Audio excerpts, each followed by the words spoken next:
2 সেকেন্ডের এই ভিডিও ক্লিপটি খুব ভালোভাবে দেখুন। ইন্টার মায়ামির ট্রেনিং গ্রাউন্ডে নিবিড় অনুশীলনে ব্যস্ত জাদুকর লিও বল নিয়ে কন্ট্রোলিং করছেন। ঠিক সেই মুহূর্তে মেসির কাছে আসলো আরও একটা বল। হাওয়ায় ভাসানো সে বল ব্যাকহিলে পাঠিয়ে দিলেন সতীর্থর কাছে। কিছু বুঝেছেন আপনি? আচ্ছা, না বুঝলে আমি আপনাকে পুরো ঘটনাটা স্পষ্ট করছি কেন লিও ফুটবলের সর্বেসর্বা। তার আগে আপনাকে আরও একটা প্রশ্ন ছোড়া যাক। আচ্ছা, লিওনেল মেসি তো ভিন্ন গ্রহের কোনো প্রাণী নন, আর 5 জন সাধারণ মানুষের মতো আবেগে অনুভূতিতে করা মানুষ। যদিও বল পায়ে সবুজের গালিচাতে ধ্রুপদী ফুটবলে বারবার জাদু দেখিয়ে পুরো দুনিয়ার সামনে একটা প্রশ্নই এঁটে দিয়েছেন, মেসি আসলেই সাধারণ মানুষ কিনা।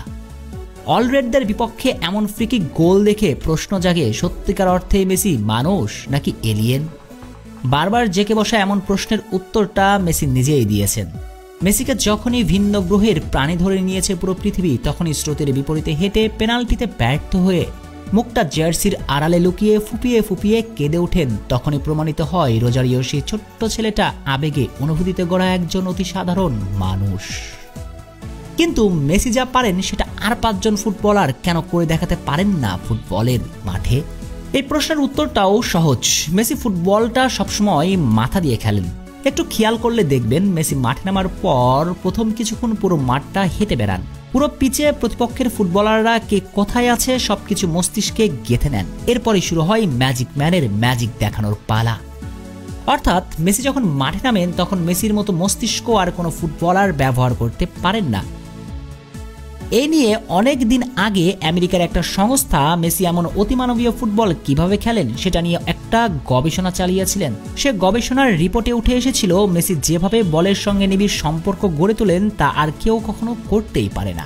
বলতে পারেন মেসির মস্তিষ্ক সবসময় বলের দিকে টানে। চুম্বক যেমন অনেক দূর থেকেও লোহাকে আকর্ষণ করে, মেসির মস্তিষ্কেরও চর্মগোলকের বস্তুকে আকর্ষণ করার অলৌকিক ক্ষমতা আছে। আর 2 সেকেন্ডের এই ভিডিও ক্লিপটাতে সে প্রমাণটাও পাবেন। দেখুন, মেসি বল নিয়ে কন্ট্রোলিং করার সময় আরেকটা বল তার দিকে ধেয়ে আসছে। সেটা মেসি জানতেন না। মেসির চোখ স্পষ্টভাবে সামনের দিকে।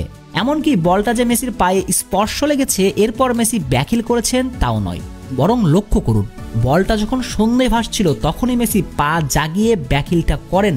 বুঝতে পেরেছেন মেসির আইকিউ লেভেল? ওই যেটা বললাম, চুম্বকের যেভাবে লোহাকে আকর্ষণ করে তেমন করে মেসির মস্তিষ্কেরও বলকে আকর্ষণ করার এক বিশেষ ক্ষমতা আছে। আর এই কারণেই সাধারণ গোবেচারা মানুষ থেকে ফুটবল পিচে মেসি হয়ে ওঠেন জাদুকর এলিয়েন। শেখ শ্রাবণ অনিক, টিম স্পোর্টস।